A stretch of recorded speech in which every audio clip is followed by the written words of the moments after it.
बिस्मिल्लाहिर्रहमानिर्रहीम। अस्सलाम वालेकुम मुअज़्ज़ज़ नाज़रीन व सामीन। नोक कलम में आपका खुश आमदीद है और प्यार भरा सलाम। उम्मीद है सब हमारे सभी नाज़रीन बखैर होंगे। अल्लाह ताला सबको सलामत रखे। आज हम और एक अहम मसले पे आपके साथ सामने हाजिर हुए हैं।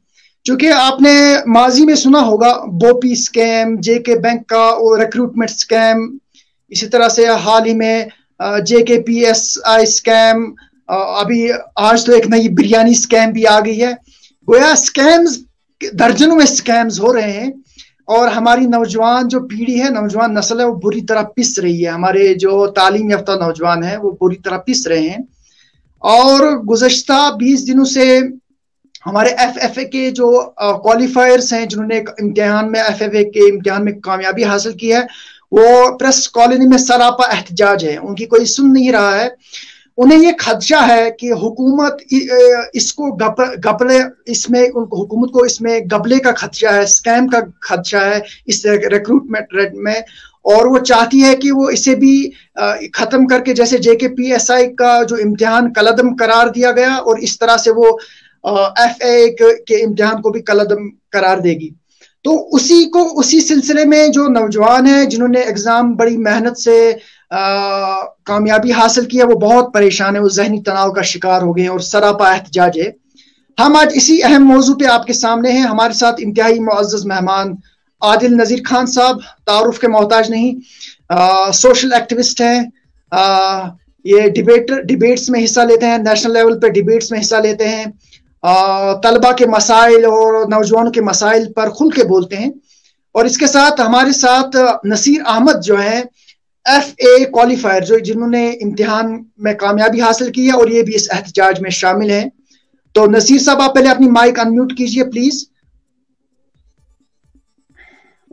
ओके, तो हम अपने दोनों मेहमानों का इस प्रोग्राम में खुश आमदीद करते हैं। तो बहुत बहुत शुक्रिया, बहुत बहुत शुक्रिया सर। जी जी, मैं नाज़रीन से पहले बताना चाहूंगा कि हमारे साथ राजा मुजफ्फर भट्ट साहब को भी जुड़ना था, लेकिन कुछ तकनीकी खराबी के सबब वो जुड़ नहीं पा रहे हैं। हम माजूर खा हैं, कोशिश करेंगे जैसा ही उनका वो तकनीकी जो सिस्टम जो उनका है, टेक्निकल फॉल्ट दूर हो जाएगा, वो हमसे जुड़ेंगे इंशाल्लाह। वो आपके साथ भी हम उनको आपके साथ रूबरू करवाएंगे इंशाल्लाह। तो फिलहाल हमारे साथ आदिल नज़ीर खान साहब और नसीर साहब जुड़े हुए हैं। तो नसीर साहब, मैं आपसे शुरू करूंगा। मैं नाज़रीन से भी गुजारिश करूंगा कि अगर इस हवाले से आपको कोई सवाल है तो हमारे मेहमान हैं जो जवाब देंगे इंशाल्लाह। और इस लिंक को ज्यादा से ज्यादा शेयर कीजिए ताकि जितने भी एस्पिरेंट्स हैं, जितने भी तलबा हैं, जिन्होंने भी इस इम्तिहान में कामयाबी हासिल की है, या जो भी ज्यादती का शिकार हुए, वो इससे अवेयर हों, वो जान जाएं कि असल हकीकत क्या है। नसीर साहब, आपसे मेरा सवाल है, आप गांदरबल से आपका ताल्लुक है और आप भी इस एहतजाज में गुज़श्ता 20 दिनों से शामिल हैं। हमें बताइए, आप कितने अरसे से आपने इस इम्तिहान की तैयारी की, कितने मुश्किलात और कितने कठिन मराहिल से आपको गुजरना पड़ा, और जब आपको ये लगा कि अफवाहें गर्दिश, चूंकि अभी गवर्नमेंट ने ऐसा कोई ऑर्डर अभी नहीं आया है, लेकिन अफवाहें हैं कि कहीं वो इसको भी कलअदम न कर दे, इसे भी कलअदम न कर दे, तो आप पे क्या गुजरी जब आपने ऐसी अफवाह सुनी? इतनी मेहनत के बावजूद भी जब आपने सुना कि अब हमारा एग्जाम, हम क्वालिफाई होने के बावजूद भी हमें नए तरीके से एग्जाम देना होगा, इसमें स्कैम हुआ है, तो आप पे क्या गुजरी? देखिए सर, पहले तो मैं आपसे बहुत ज्यादा शुक्रगुजार हूँ, आपने हमें ये प्लेटफॉर्म दिया, यहाँ पे अपनी बात रखने का मौका दिया सर। मैं आपको पहले से थोड़ा डिटेल्स में बोलता हूँ कि क्या हमने कहाँ से स्टार्ट किया और हम कहाँ पे आ गए सर। हमारी नोटिफिकेशन जो आती है वो दिसंबर 2020 में आती है सर। उसके बाद जो है इसका कुछ चलता रहता है कि एग्जाम जो है आपके जो पोस्टपोन हो रहे हैं, क्योंकि कोविड का कुछ सिलसिला था। जून में हमारी जो 2021 में जून में हमें बोलते हैं फर्स्ट वीक ऑफ जून में हमारा टेंटेटिव निकलता है, वो फिर कैंसिल किया जाता है। उसके बाद एंडिंग जून में आता है, वो फिर कैंसिल किया जाता है। फिर फर्स्ट वीक ऑफ नवंबर को आता है, वो भी सर कैंसिल किया जाता है। फिर दिसंबर में ये सिलसिला ऐसा ही चलता है। आखिर में ये हमारा जो एग्जाम है वो 6 मार्च 2022 को कराते हैं सर। जबकि हमारा एग्जाम हो गया था और हमारा जो मेरिट लिस्ट है वो 22 अप्रैल को आ गया था सर। और हमारी DV जो 17 मई और 27 मई तक चली थी सर। उसके बाद हमारा जो था लिस्ट आना था सर, तो उसके लिए हम अप्रोच कर रहे थे sir JKSSB office Srinagar from Jammu, वो साइड जो है हम अप्रोच कर रहे थे सर। वहां पर जो JKSSB के सर मेंबर्स थे उनसे हमने पूछा सर हमारा लिस्ट कब आएगा। सर वो हमारी बात को सीरियस नहीं लेते थे, बल्कि हम पर वो हंसी मजाक उड़ाया करते थे। तो ये सिलसिला चलता गया, बीच में वो SI का मामला आया, उस पर कुछ प्रूफ बिठाया गया, अल्टीमेटली उसको फिर लास्ट पे स्क्रैप कर दिया गया। फिर हमारा जो मसला था इसमें कुछ नहीं था, और लोग यहाँ पर आते गए, लोग हमारे मतलब जो मसला है उसको बढ़ाते गए, और इसमें टांग अड़ाते गए कि इसमें कुछ मतलब एलिगेशन लगाई गई सर। मगर ये बात हर कोई जानता है, इवन कि मतलब जो पब्लिक है सर, हर किसी को पता है हमारा जो लिस्ट है इसमें सर कुछ भी नहीं है। फिर भी जो हमारा लिस्ट है इसको स्कैम के मतलब इस घोटाले में दबाया जा रहा है कि इसको स्क्रैप करेंगे, ऐसा कुछ है ही नहीं सर। बल्कि इनका कुछ प्लान ही है। हमें मतलब अपने सोर्स से पता चलता है कि कहीं से कुछ होने वाला है, मगर अल्टीमेटली जो लास्ट पे हमें पता चलता है इसमें कुछ है ही नहीं। ये हमारी लिस्ट को भी मतलब SI के साथ ऐसे ही मतलब स्क्रैप करने जा रहे थे।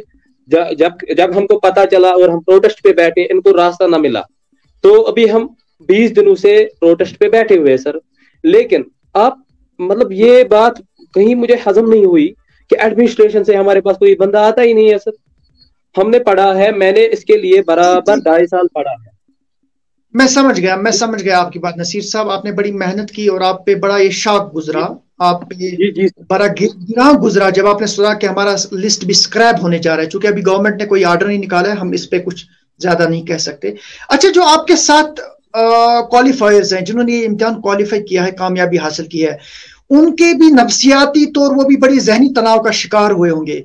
उनके कुछ बताइए, उन पे क्या गुजरी और वो क्या अपनी एक्सपीरियंसेस और अपनी जहनी तनाव, अपनी परेशानियां शेयर करते हैं, वो क्या बोलते हैं इस हवाले से? सर पहले तो मैं ये बता दूं, आपको मेरी आवाज से लग रहा होगा कि मेरी आवाज कितनी खराब आ रही है सर। मेरी सेहत इतनी बिगड़ गई है सर, क्योंकि 20 दिनों में मैंने 6 बार खाना खाया, और ये सच है सर। मुझे इस टाइम रोना आ रहा है, इतनी मेहनत करके हमें वहां सड़कों पे बिठाया जाता है, हमारी बहनों को उस मतलब आपने वहां की हालत देखी होगी, हम कहाँ बैठे हैं सर, वहां पे इतनी गंदगी है सर। फिर भी हमारे पास एडमिनिस्ट्रेशन से कोई आया नहीं। इसके बावजूद हमारे पास वहां पर डॉक्टर्स है, इंजीनियर्स है सर, आर्किटेक्ट्स है, किसी भी आप कोई भी बैकग्राउंड ले लो सर। हमारे पास इवन गोल्ड मेडलिस्ट के 2-4 बच्चे भी है सर। किसी भी बैकग्राउंड से ले लो, वहां पर लोग जो है वो मतलब डिप्रेशन के शिकार हो रहे हैं सर। मेरे तो कुछ फ्रेंड्स भी है जिनकी मुझे कॉल्स आती है कि मेरे फ्रेंड्स से जो मेरी माँ है या मेरी बहनें हैं घर पे, वो डिप्रेशन की शिकार हुई है। मैं उनके साथ दिल्ली चला गया हूँ हॉस्पिटल, मैं उनको ये भी नहीं बोल पा रहा हमारे लिस्ट के साथ क्या हो रहा है सर। देखिए सर, हमारा जो लिस्ट है इसको SI के साथ कंपेयर करते हैं लोग। पहली बात, SI और जो हमारा लिस्ट है सर, इसमें कोई कंपेरिजन है ही नहीं। और सर रहा उस बात का सवाल, ये स्क्रैप बोल रहे हैं सर। अगर इनको एग्जाम करना है उसके बाद स्क्रैप करना है सर, नोटिफिकेशन या रिक्रूटमेंट करने का क्या फायदा सर? किस लिए ये सर नाटक, किस लिए सर रेवेन्यू कमा रहे हैं, ये सब किस लिए? मुझे ये बोलिए।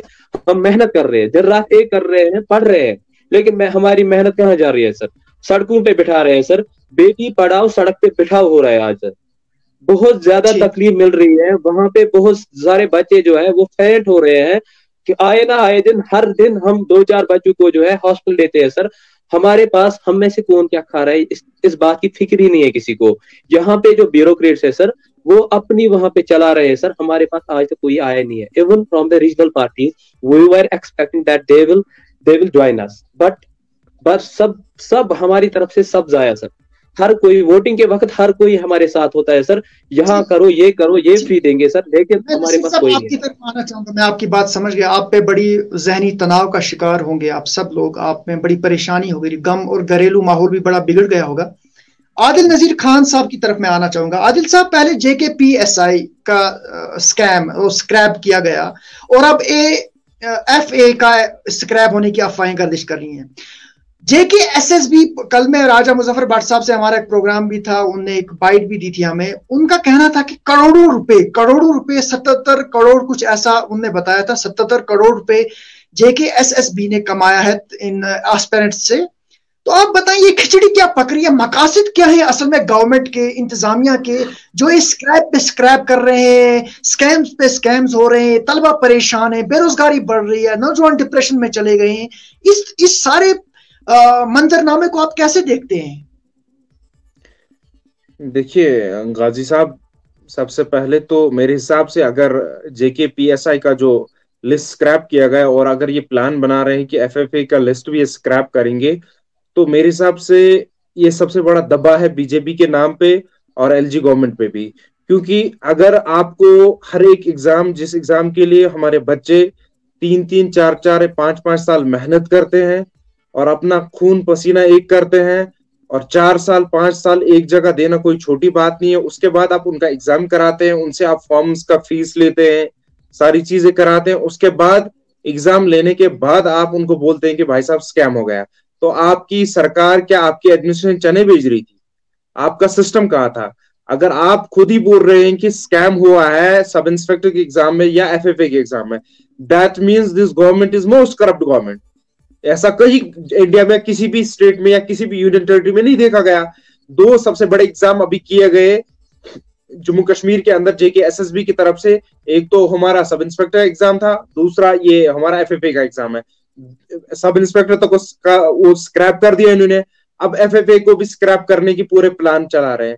तो ये सीधे ही दिखा रहा है कि गवर्नमेंट कितनी करप्ट है और कितना करप्शन हो रहा है। और रही बात कि ये गवर्नमेंट इस तरह से क्यों कर रही है, ये सिंपल इस चीज का जवाब है कि ये कोई जॉब वॉब नहीं देना चाहते जम्मू कश्मीर के नौजवान को, चाहे वो जम्मू का नौजवान हो या कश्मीर का नौजवान हो। बस एक ढकोसला इन्होंने बना के रखा है, एक धोखे में लोगों को रख रहे हैं, हमारे नौजवान को धोखे में रख रहे हैं। 3 साल 4 साल उनको बोल रहे हैं भाई साहब आपका सब इंस्पेक्टर एग्जाम आ रहा है, आप उसके लिए तैयारी कीजिए। हमारे बच्चे 1-2 साल घर में बैठ के कहीं बाहर नहीं जाते, कोचिंग लेके मेहनत करते हैं, 1-2 साल अपना खून पसीना एक करते हैं, पैसा लगाते हैं, अपना टाइम देते हैं, अपनी फैमिली उनकी पूरी फैमिली उनका सपोर्ट करती है। FFA के लिए उनको बोलते हैं आप तैयारी कीजिए, और भी बाकी सारी एग्जाम है उनके लिए आप तैयारी कीजिए। लेकिन जब एग्जाम की बारी आती है तो एग्जाम बड़ी मुश्किल से पहले ले लेते हैं, जब एग्जाम देते हैं उसके बाद बोलते हैं इसमें स्कैम हो गया, इसको स्क्रैप करना पड़ेगा, आपको नए से एग्जाम देना पड़ेगा। आप इस चीज को समझिए कि किस तरह से ये एक बड़ी साजिश रच रहे हैं। देखिए आप इमेजिन कीजिए, अगर जो JKPSI का जो था एग्जाम था, अगर उसमें जो हमारे नौजवानों को 1200 नौजवानों को जो रिक्रूट करना था, अगर उन 1200 नौजवानों को अभी तक रिक्रूट किया गया होता तो 1 साल में आप देखिए कि उनको कितनी सैलरी गवर्नमेंट को देनी पड़ती। 1 साल की मैं बात कर रहा हूँ, 1200 जो नौजवान, या FFA के जो हमारे 700 और 900 को जो इनको लगाने थे, 972 आई थिंक जो लगाने थे, जब ये उनको लगाते तो उनको कितनी सैलरी देनी पड़ती। आप देखिए उस एंगल से, आप देखिए गवर्नमेंट उस चीज से बच रही है, क्योंकि गवर्नमेंट चल रही है घाटे में, सरकार चल रही है घाटे में, सरकार के पास पैसा नहीं है, सरकार ने इतना करप्शन करके रखा, इतने फजूल चीजों पे इन्होंने पैसे लगाए, खासकर जम्मू कश्मीर की गवर्नमेंट ने इतने फजूल कामों पे पैसे लगाए। देखिए पिछले 3 साल से यहाँ कोई मतलब रोक ही नहीं लग रही है, बाहर से लोग कंटिन्यूअसली आ रहे हैं, यहाँ कश्मीर के पैसे पे एंजॉय कर रहे हैं, खैबर कर रहे हैं एंजॉय, गंडोला एंजॉय कर रहे हैं, गुलमर्ग, पहलगाम, सोनमर्ग, डल लेक घूम रहे हैं कश्मीर के खून पसीने पे, कश्मीर के पैसे पे। और यही चीज है कि सरकार जिस वजह से घाटे में चल रही है और सैलरी देने के लिए उनके पास पैसा नहीं है।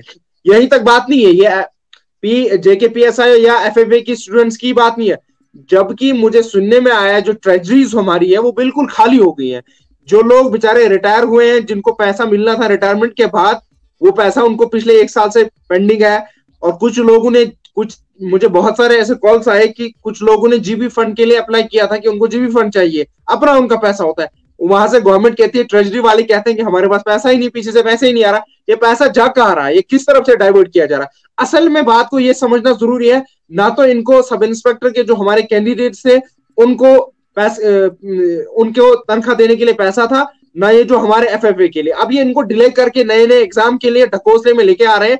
अब ये JKPSI का नया से एग्जाम करेंगे, अगले साल तक वो एग्जाम होगा, फिर 1 साल में रिजल्ट आएगा, फिर बोलेंगे भाई साहब अब ये फॉल्ट हो गया, ये 1-2 साल उसमें भी निकालेंगे। इसी तरह से FFA का करेंगे। रीजन इसमें ये है कि ये बचाना चाहते हैं कि इनके पास पैसे है ही नहीं। क्योंकि आप देखिए अगर इनके पास पैसे होते, जो सारा डेवलपमेंटल काम जम्मू कश्मीर के अंदर इस वक्त रुका हुआ, वो रुका नहीं होता। जो फंड्स अलॉट किए गए, कुछ मुझे अभी पता है प्रोजेक्ट्स के लिए अलॉट जो फंड्स किए गए थे, मार्च के जो फाइनेंशियल ईयर जब बजट बनाया जाता है, अभी तक उसमें कोई काम शुरू नहीं हुआ। दैट मीन्स कि इट्स सेइंग क्लियरली कि गवर्नमेंट घाटे में चल रही है, गवर्नमेंट के पास पैसा नहीं है, दैट्स व्हाई कि वो ये बहाने बना रही है। देखिए 20 दिन से हमारे एफएफएफ के एस्पायरेंट्स प्रेस कॉलोनी में बैठे हैं, लेकिन शर्म नहीं आती है एडमिनिस्ट्रेशन को कि एक बंदा भी इनके पास नहीं गया। कम से कम एटलीस्ट इनके पास जाता, इनसे बात करता, इनसे पूछता कि हम आपकी किस तरह से हेल्प कर सकते हैं। ये लोगों ने सिंपल एक सवाल पूछा है, वेदर स्कैम हुआ है या नहीं हुआ है, लेकिन ये लोग कह रहे हैं कि हमें सजा किस चीज की मिल रही है। अगर हमने मेहनत 2 साल 3 साल मेहनत की है, अगर हमारी फैमिली ने हमें सपोर्ट किया है, अगर हमारे माँ बाप ने अपना खून पसीना एक करके हमें पढ़ाया है, तो हमारा गुनाह क्या है? हम कहते हैं अगर कोई स्कैम हुआ है तो फिल्टर दैट आउट, जो भी कल्प्रिट्स है उनको सजा मिलनी चाहिए। लेकिन जो जेन्युइन बेचारे कैंडिडेट्स है, जिन्होंने मेहनत करके जो क्वालिफाई किया एग्जाम, उनको आप दोबारा क्यों एग्जाम में ढकेल रहे हैं? उनको आप दोबारा क्यों डिप्रेशन में भेज रहे हैं? देखिए छोटी बात नहीं है, मैं समझ सकता हूँ इनका दर्द। ये 2 साल बेचारे एक जगह बैठे हैं, 2 साल एक जगह बैठना कोई छोटी बात नहीं। 2 साल इन्हें एग्जाम के लिए तैयारी की, क्या ये दोबारा 2 साल बैठ सकते हैं? आप जानबूझ के डिप्रेशन में कश्मीरी नौजवान को डाल रहे हैं। दैट्स व्हाई इतने सुसाइड्स बढ़ रहे हैं, इतने डिप्रेशन के केस बढ़ रहे हैं, इतने साइकेट्रिक के केस हमारे बढ़ रहे हैं। The reason is government, simply, इसमें कोई दोहराई नहीं है। और लेकिन सबसे बड़ा ये जो गवर्नमेंट हरकतें कर रही है, स्क्रैप, स्कैम, व्हाटएवर जो भी है, तो ये सबसे बड़ा सवाल या निशान गवर्नमेंट पे ही खड़ा करता है। आज अपने अभी अच्छी बात है कही कि एक नया स्कैम आया है, बिरयानी स्कैम। अफसोस आता है मुझे, शर्म आती है इस गवर्नमेंट पे कि कोई तो चीज छोड़िए ना जहां स्कैम निकला। आज तहसीलदार को श्रीनगर में पकड़ा गया। आपका सिस्टम इतना करप्ट हो गया है कि समझ ही नहीं आता है कि आप कर क्या रहे हैं इधर, आप सरकार किस तरह से चला रहे हैं। दावे तो आप बड़े बड़े कर रहे हैं, देखो आप दावे कर रहे हैं कि हमने कश्मीरी नौजवान का दिल जीता है। ये आपको जो पॉलिटिकल पार्टी से झूठ बोलती है, चाहे वो नेशनल कॉन्फ्रेंस हो, चाहे पीडीपी हो, चाहे अपनी पार्टी हो, पीपुल्स कॉन्फ्रेंस हो, जो भी हो पार्टी, आपको झूठ बोलती है। जम्मू कश्मीर का नौजवान का दिल आपने नहीं जीता है। वो चाहता है मुझे मेरा हक मिले, उसका आपने वो हक नहीं दिया। ये ढकोसला आप बना के रखेंगे, इससे कुछ नहीं होगा। आप तिरंगा रैली निकालेंगे, उससे कुछ नहीं होगा। आप यहाँ के नौजवान को रोजगार दीजिए, यहाँ के नौजवान के साथ बात कीजिए, यहाँ के नौजवान को दिल से अपने साथ जोड़िए, तब भी मारो। ठीक आदिल साहब, मैं आपकी बात समझ गया।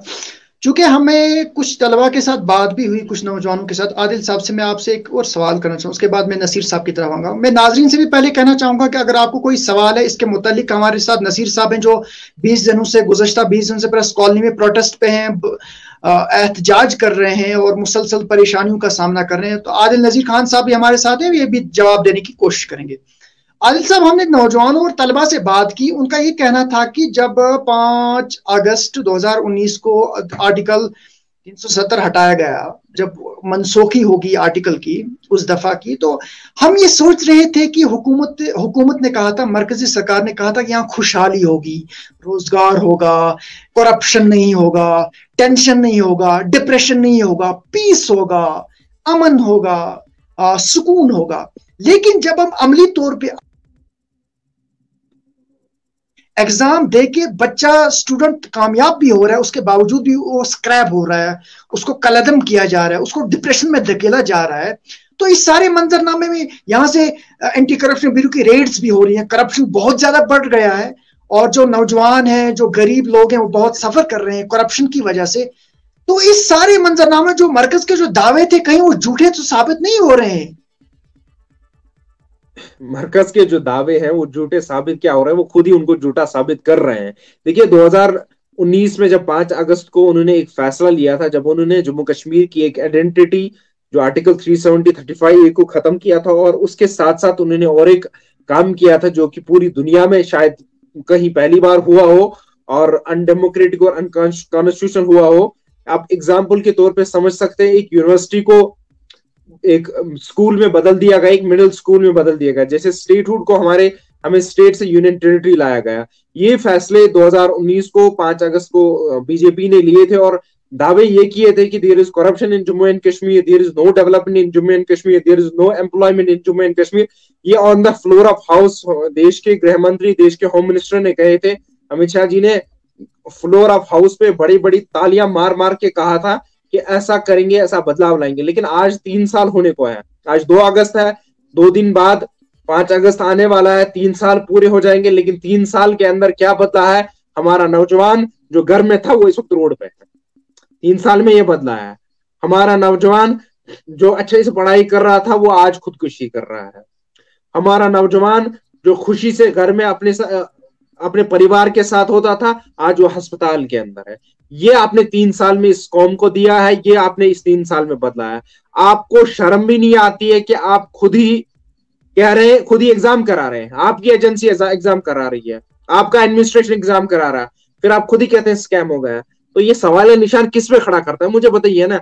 कम से कम एहसास आपको इस चीज का होना चाहिए कि अगर मैं सवाल करता हूं तो सवाल किससे करता हूं मैं। जेके एसएसबी क्या इन बच्चों का, इनके बच्चों के घर की कोई फैक्ट्री है? इनके बच्चों की घर की कोई ऑर्गेनाइजेशन है? वो तो आपकी ऑर्गेनाइजेशन है। You are paying salary to the employees of JK SSB या कोई और ऑर्गेनाइजेशन हो जो एग्जाम्स कंडक्ट कराती है, आप उनको पैसे देते हैं, आपके अंडर वो काम करते हैं। अगर आप उसके बाद भी कहते हैं कि करप्शन हो गया भाई, स्कैम हो गया, that means that clearly shows that this government is most corrupt government. There is no accountability and there is no transparency in this government। और ये सवाल निशान बीजेपी पे खड़ा करता है कि इन्होंने झूठ बोले हैं पार्लियामेंट के अंदर, इन्होंने पूरे देश को झूठ बोले हैं, पूरे जम्मू कश्मीर के नौजवान को वर्गलाया है, झूठ बोला है। लेकिन अब नौजवान को समझ आ गया है कि मेरी बात कौन करता है, असल में मुझे क्या चाहिए, असल में मुझे किस रास्ते में जाना चाहिए। क्योंकि देखिए बार बार इन्होंने दावे तो यही किए कि इन नौजवानों के साथ नाइंसाफी हुई, हम इंसाफ करेंगे। लेकिन आज जो नौजवान 20 दिन से प्रेस कॉलोनी के अंदर है, जब परसों तिरंगा रैली हुई लाल चौक से, जब तिरंगा रैली हुई, क्या उन लीडर्स को शर्म भी नहीं आई? क्या बीजेपी के जो प्रेसिडेंट है, यूटी के प्रेसिडेंट रविंद्रनाथ साहब को क्या शर्म भी नहीं आई कि वो प्रेस कॉलोनी तक 5 मिनट के लिए जाते? या बाकी जो वो बड़े बड़े लीडर बड़े बड़े दावे करते हैं, क्या वो बड़े लाला है कहीं के? क्या अल्ताफ बुखारी साहब ये जो बड़े दावे करते हैं कि मैं जम्मू कश्मीर को आसमान पे लेके जाऊंगा, क्या वो प्रेस कॉलोनी तक नहीं जा सकते थे? क्या सज्जाद गनी लोन साहब प्रेस कॉलोनी तक नहीं जा सकते? क्या फारूक अब्दुल्ला साहब प्रेस कॉलोनी तक नहीं जा सकते थे? क्या उमर अब्दुल्ला साहब नहीं जा सकते? क्या महबूबा जी नहीं जा सकती है? कम से कम मिलने तो जा सकते थे। जब ये पिकनिक स्पॉट्स में जाते हैं, जब ये घूमने जाते हैं, दिल्ली जाते हैं, दोस्तों से मिलने जाते हैं, मोदी अमित शाह से मिलने जाते हैं, क्या हमारे इन बच्चों से मिलने नहीं जाते? यहाँ हर तरफ से जम्मू कश्मीर के नौजवान को बेचारे को डिप्रेस किया जा रहा है, उसको एलिनेट किया जा रहा है, उसको अलग थलग किया जा रहा है, उसके साथ जुल्म हो रहा है, उसके साथ नाइंसाफी हो रही है। ये सबसे बड़ा सवाल सरकार पे खड़ा हो रहा है, उसके बाद उन सब लोगों पे हो रहा है जो बड़े बड़े दावे कर रहे थे कि हम जम्मू कश्मीर के अंदर बदलाव लेके आएंगे, जम्मू कश्मीर को एक नया कश्मीर बोल रहे थे। वो नया कश्मीर का नारा, नए कश्मीर में आज सब परेशान है। पहले जो भी था माहौल, लेकिन कम से कम खुशी के साथ तो रहते थे, कम से कम सुकून के साथ तो रहते थे, चैन के साथ तो रहते थे। लेकिन आज हालात ऐसे हैं, हमारा हर एक नौजवान परेशान है, हमारी माएं बहनें परेशान है, हमारे स्टूडेंट्स परेशान है, हमारे मुलाजिम जो है ना, मुलाजिम जो गवर्नमेंट एम्प्लॉइज है, वो भी परेशान है। वो भी कहते हैं किस मुसीबत में फंस गए, बीजेपी ने हमें कहां लाके खड़ा कर दिया। यार आप कर क्या रहे हैं? मैं आपको बार बार ये चीज कहता हूं कि आपको अगर जम्मू कश्मीर के नौजवान का दिल जीतना है तो आप उसको दिल से जोड़िए ना। आप बाई पावर बाई पैसे उसको नहीं जोड़िए। जिस तरह से आप चला रहे हैं पिछले 70 साल से, ये चीजें नहीं चलने वाली है। आपको दिल से उसको जोड़ना होगा, आपको दिल से उसकी बात सुननी होगी।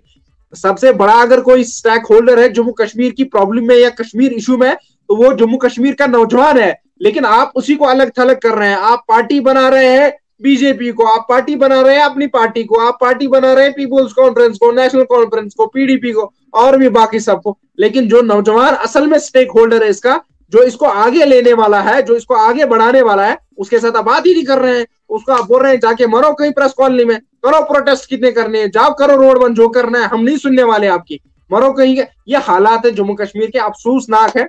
मैं गुजारिश अपने नौजवानों से करता हूं कि भले ही हम इस मुसीबत से इस वक्त गुजर रहे हैं, लेकिन आपको ये चीज समझनी होगी कि इस चीज का हल किस तरह से निकाला जाएगा। इसलिए मेरी आप सबसे पहले ये रिक्वेस्ट है, आपको ऐसा स्टेप ना ले, क्योंकि बहुत सारे जो एफएफए के नसीब साहब के साथ जो और साथी है, बहुत सारे साथियों ने, जब मैंने वहां विजिट किया, बहुत सारे साथियों ने कहा कि हम खुदकुशी करेंगे।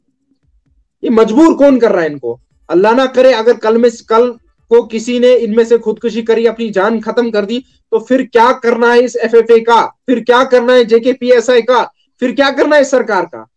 तो शर्मनाक बात है। इसलिए मेरी गुजारिश है मेरे नौजवानों से कि आप सब्र से काम लें। हम जुल्म के अंदर हैं, हमें हमारे साथ नाइंसाफी हो रही है, लेकिन हमें इस नाइंसाफी के साथ लड़ना होगा। हमें बिल्कुल लीगल और लॉफुल तरीके से लड़ना होगा, लॉ की बाउंड्री के अंदर लड़ना होगा, अपना हक हमें लेके लेना होगा, किसी भी हाल में लेना होगा, लेकिन एक तरीके, एक बाउंड्री के अंदर। लेकिन ऐसा कोई काम नहीं करना जिससे आपकी फैमिली को कोई सफर करना पड़े, जिससे आपकी लाइफ को कोई प्रॉब्लम हो। ये बेचारे 20 दिन से सबकी हेल्थ बिगड़ गई होगी, कोई ध्यान दे रहा है? सरकार को कोई गम ही नहीं है। बस बोल दो JKPSI ये स्कैम हो गया, क्योंकि तनख्वाह तो है ही नहीं इनके पास देने के लिए। देखिए कल अगर FFA के ये जो हमारे एस्पिरेंट्स 1000 जॉब पे लगे, इनको कम से कम 40-50 हजार का जो तनख्वाह दे रहे हैं वो कहाँ से लाएंगे? क्योंकि पैसे है ही नहीं। पैसे होते तो उन टीचर्स को जिन्हें जीबी फंड के लिए अप्लाई किया उनको देते, उन मुलाजमों को जीबी फंड देते जिन्होंने अप्लाई किया ये उनको ये जो रिटायरमेंट का जो पैसा मिलता है लोगों को, मुलाजमों को, उनको वो देते थे, या जो बाकी प्रोजेक्ट पेंडिंग है वो देते थे। लेकिन जब पैसा ही नहीं है तो रीजन असल में ये है कि ये बिल्कुल ड्रामा कर रहे हैं, बाकी कुछ नहीं है। मैं समझ गया आदिल साहब। चूंकि मैं कल एक RTI एक्टिविस्ट से बात कर रहा था, उसने कहा कि 77 करोड़ आई थिंक ऐसा 77 करोड़ रुपए JKSSB ने कमाया है 2016 से आज तक।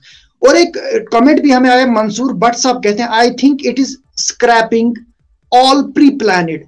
तो ये क्या पैसे कमाने की एक मशीन जैसे इन्होंने तैयार की है ऐसा लगता है, या प्री प्लानिड, या सब कुछ इनको पता है? इन्होंने पहले ही क्यों ऐसा सिस्टम क्यों नहीं बनाया? इन्होंने पहले ही ऐसे एग्जाम या ऑर्गेनाइज क्यों नहीं किया, कंडक्ट क्यों नहीं किया जिसमें कोई स्कैम का कोई खदशा नहीं रहता? इन्होंने इतनी लेजीनेस क्यों इसमें दिखाई, इतनी गैर संजीदगी क्यों दिखाई, जिससे अब ये बोल रहे हैं कि स्कैम पे स्कैम हो रहा है? कहीं ये पैसे कमाने की एक जरिया तो नहीं है? देखो, एक तो पैसे तो ये कमा रहे हैं इससे, इसमें कोई शक नहीं है। लेकिन दूसरी बात जो मैंने आपको अभी कही ना, कि इनको असल में जॉब देना नहीं है, लेकिन जॉब के नाम पे इनको बच्चों को बिजी रखना है। इनको बस ये एक कहते हैं ना वो पिक्चर दिखानी है, जैसे पिक्चर सारी झूठी होती है ना, लेकिन मजा तो आता है उसमें देखने में। इसीलिए इसी तरह जो हमारे नौजवानों को मजा चखा रहे हैं कि भाई FFA का तो एग्जाम होने वाला है, उसमें जॉब मिलेगी आपको, JKPSI का एग्जाम है उसमें पोस्ट आपको मिलेगी। लेकिन तो असली चीज है ना, उसको समझना बहुत जरूरी है। गवर्नमेंट को जॉब देनी नहीं है, लेकिन ये 1 साल 2 साल 3 साल हमारे नौजवानों को लटका के रखेगी कि इसी तरह से स्कैम हो गया, वो हो गया, ये हो गया, ये हो गया। एक तो पैसे कमा रही है हमारी गरीब नौजवानों से, जिनके पास रोजगार नहीं है, जिनके पास बेचारों के पास खाने के लिए पैसे नहीं होते, जो पिछले कई सालों से दर दर भटक रहे हैं। एक तो उन्हीं से पैसा कमा रहे हैं, दूसरा धोखा दे रहे हैं, किसके जॉब के नाम पे उनको धोखा दे रहे हैं। बाकी ये कुछ नहीं हो रहा। मैंने इसलिए कहा कि एक ड्रामा है, बच्चों के साथ खिलवाड़ किया जा रहा है, उनके मुस्तकबिल के साथ खिलवाड़ किया जा रहा है। ओके आदिल साहब, मैं आपकी तरफ आऊंगा। नसीर साहब आप अनम्यूट कीजिए माइक। मैं नाजरीन से कहूंगा कि आप इसको ज्यादा से ज्यादा शेयर करें इस प्रोग्राम को, ताकि जितने भी लोग हैं, हमारे नौजवान हैं, बेरोजगार हैं, जितने भी जिनको भी इनसे फायदा पहुंचाने की हम कोशिश करेंगे वो इस तक आएंगे। नसीर साहब आप मुझे ये बताएं कि आपको कैसे मालूम हुआ कि ये स्क्रैप करने जा रहे हैं, कैसे अफवाह हुई, और आपने कैसे समझा नहीं कुछ दाल में कुछ काला है? आपको कैसे लगा और आपने कैसे फिर ये इनिशिएटिव कैसे लिया, हम प्रोटेस्ट करेंगे? कोई इनपुट्स कैसे मिले आपको, और आपके पास अभी तक हुकूमती इदारे का कोई फर्द क्यों नहीं आया? देखिए आजकल डिजिटल जमाना है सर, कहीं बात हुई नहीं तो हर जगह फैल जाती है सर। सोर्सेज बहुत है, हर बात जो होती है, फेसबुक है, व्हाट्सएप है, ट्विटर है, इंस्टाग्राम है, फैल जाती है कहीं ना कहीं तरह। इसी तरह हम भी 972 बच्चे हैं, कहीं ना कहीं किसी के पास तो पहुंच गई है। और ये दूसरी बात ये रही कि हम भी कनेक्टेड हैं, मतलब जो फाइनेंस के कैंडिडेट्स है वो सारे इंटरनली कनेक्टेड है सर। मैं सर थोड़ा सा एड ऑन करना चाहूंगा सर। जब हमारा ये एग्जाम हुआ था ना सर 6 मार्च को, उस दिन हर मतलब डिस्ट्रिक्ट DM जो डिस्ट्रिक्ट मजिस्ट्रेट है सर, हर डिस्ट्रिक्ट का, वो सर अपनी लेवल पे एक ट्वीट करता है सर, जो ये एग्जाम है इसको ट्रांसपेरेंसी मतलब ट्रांसपेरेंट मैनर में कर दिया गया सर। एवन के डिविजनल कमिश्नर और हमारे एक्स चेयरमैन जो है खालिद जहांगीर सर, वो भी करते हैं सर। ये जो है ये ट्रांसपेरेंट मैनर में हुआ है सर। क्योंकि 2 दिन बाद कुछ एलिगेशंस लगती है हमारे FA पर कि जो ये बच्चे हैं, कुछ बच्चे एक ही डिस्ट्रिक्ट से शायद सिलेक्ट हुए हैं सर। फिर खालिद जहांगीर सर अपने लेवल पे कुछ इन्वेस्टिगेट करते हैं, वो उसी दिन पता करवाते हैं कि उस डिस्ट्रिक्ट से 2 बच्चे सिलेक्ट हुए हैं सर।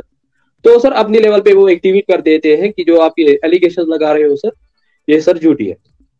मैं कहना ये चाहता हूं कि कुछ ऐसे बच्चे हैं जो कि उनका नाम हमने रखा है एग्जाम गैंग वाले सर। ये बंदे काम करते हैं, झूठी एलिगेशंस लाके सामने रख देते हैं, विदाउट एनी प्रॉपर फैक्ट्स या प्रूफ के बजाय रखते हैं सर, और आगे कर देते हैं सर, जिसमें एडमिनिस्ट्रेशन को कहीं ना कहीं प्रॉब्लम होती है, वो भी कहीं ना कहीं शक करने लग जाते हैं सर। देखिए सर, जेन्युइन सी बात है, मैं एग्जाम देता हूँ, मेरा सिलेक्शन नहीं होता है सर। जेन्युइन सी बात है, मैं चाहूंगा कि मुझे दूसरा चांस मिले सर। ये हर कोई चाहेगा सर, अपनी लेवल पे मैं भी चाहूंगा। मेरी सिलेक्शन हो चुकी है। ये जो 972 बच्चे अभी है, ये cream layer of the society है सर, क्योंकि ये ऑलरेडी एग्जाम क्वालिफाई कर चुके हैं। अब इनका जो है सोसाइटी, मतलब सोसाइटी में ये क्रीम लेयर है सर। फिर भी उसके बावजूद हमको बिठाया गया है सड़कों पर सर। उस बात को भी छोड़िए सर, चलो मान लेते हैं स्कैम का तो मतलब कोई किस्सा ही नहीं है हमारे इसमें, ये सबको पता है। इवन कि जो लोकल पब्लिक है, सब जानते हैं, इसमें कुछ ऐसा है ही नहीं सर। चलो मान लेते हैं ऐसा था भी, इनके पास इतना मैन पावर पड़ा है, इतनी तनख्वाह देते हैं, इन्वेस्टिगेशन एजेंसीज है, सीबीआई है इनके पास, या पुलिस है, इनके बहुत सारे मतलब इन्वेस्टिगेशन एजेंसीज है, मैन पावर हद से ज्यादा है सर। सर किस बात की तनख्वाह लेते हैं सर?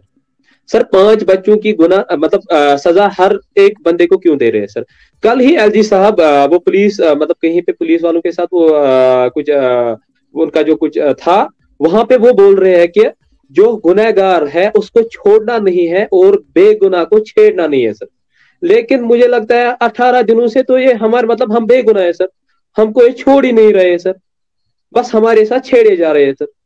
अगर इनका एक डिसीजन ऑलरेडी आ चुका है हमारे में, मतलब जो एफए का मसला है इसमें कुछ है ही नहीं सर, ये खुद इनकी एडमिनिस्ट्रेशन ट्वीट करके बोल रही है सर कि इसमें कुछ है ही नहीं, फिर ये कहां से आता है? चलो मान लिया अगर है कुछ इनमें, अगर इनको स्क्रैप ही करना है तो एग्जाम लेने का फायदा क्या है सर? चलो मान लिया पहले जो सती सिस्टम था या कास्ट बोलिए सर, पहले जमाने में चलता आ रहा था सर, अगर इनको इसी के साथ रहना था सर, बदलाव किस लिए सर? नया कश्मीर ये बोल रहे हैं, मगर किस एंगल से नया कश्मीर है सर? सर 2019 के बाद, एब्रिविएशन ऑफ आर्टिकल के बाद इतनी सख्तियां, यहाँ का यूथ इतना अनएम्प्लॉयड यूथ, मतलब सारे डिप्रेशन में चले गए हैं, एग्जाम कैलेंडर के लिए वेट कर रहे होते हैं सर। मैं पिछले 3 सालों के लिए इसके लिए पढ़ रहा हूँ सर, बहुत सारे एग्जाम्स दिए मैंने, क्वालिफाई भी करते हैं सर, वो बात नहीं है सर, मगर जब कोई क्वालिफाई होता है सर, ऊपर से ऑर्डर आता है स्क्रैप ऑर्डर। सर अगर इनको स्क्रैप ही करना है सर, ये नाटक किस लिए सर? अगर गवर्नमेंट को कोई रिक्रूटमेंट पास करनी ही नहीं है सर, सर ये नोटिफिकेशन किस लिए निकाल रहे हैं? हद होती है हर चीज की, हमें सड़कों पे बिठाया है, हमारे पास ना तो पॉलिटिकल लीडर्स आ रहे हैं सर, ना तो एडमिनिस्ट्रेटर्स आ रहे हैं सर। मुझे लगता है सर ये जो यहाँ की जो गवर्नमेंट है इसको मतलब ब्यूरोक्रेट्स जो है अपनी मनमर्जी से चला रहे हैं सर। हम वहां पे जाते हैं, हमारे साथ मजाक उड़ाया जाता है सर। हम 20 दिनों से सड़कों पर है, कहीं लोग बीमार पड़ चुके हैं सर, हम कुछ खा नहीं पा रहे हैं sir. cream layer of the society are on roads from last 20 days, nobody is approaching us sir। बहुत ज्यादा परेशान है सर, इस प्लेटफॉर्म के माध्यम से हम आगे तक बताइए नसीर साहब, अगर आपके पास एडमिनिस्ट्रेशन अप्रोच नहीं करती है, अगर आपके साथ कोई बातचीत नहीं होती है, आपको ये यकीन दहानी नहीं कराई जाती है, यकीन दहानी नहीं दी जाती है कि नहीं जी स्क्रैप नहीं होगा, कालादम नहीं होगा, आप बेफिक्र होके चले जाएं। अब अगर इस तरह का कोई फर्द आपके सामने पास नहीं आता है और आपको एक खदशा रहता है कि नहीं स्क्रैप करेंगे, आपका अगला कदम क्या होगा? आपने क्या सोचा? आप इस प्रोटेस्ट को, इस तहरीक को आगे कैसे ले जाएंगे?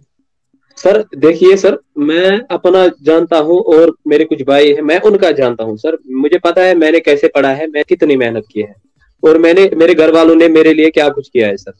ऐसे ही वो बच्चे जिनको पता है कि उनकी घर की कंडीशंस क्या है, हम कैसे यहाँ तक पहुंचे हैं सर, वो अपने हक के लिए लड़ना जानते हैं सर। मैं अपनी तरफ से कहता हूँ, मुझे नहीं पता औरों का क्या होगा, जब तक मेरी जान वहां पे नहीं निकल जाती, मैं वहां से हिलने वाला नहीं, जब तक गवर्नमेंट मतलब हम को इंसाफ नहीं देगी सर। हमने मतलब ये जो हमारा प्रोटेस्ट है सर, अपनी तरफ से हमने ये फाइनल कर दिया है, या तो हम वहीं पे मर जाएंगे या गवर्नमेंट को हमारे हक में फैसला देना है। और हमारी एक नई कॉल है, आपने सुना होगा, दिल्ली चलो कॉल है हमारी सर।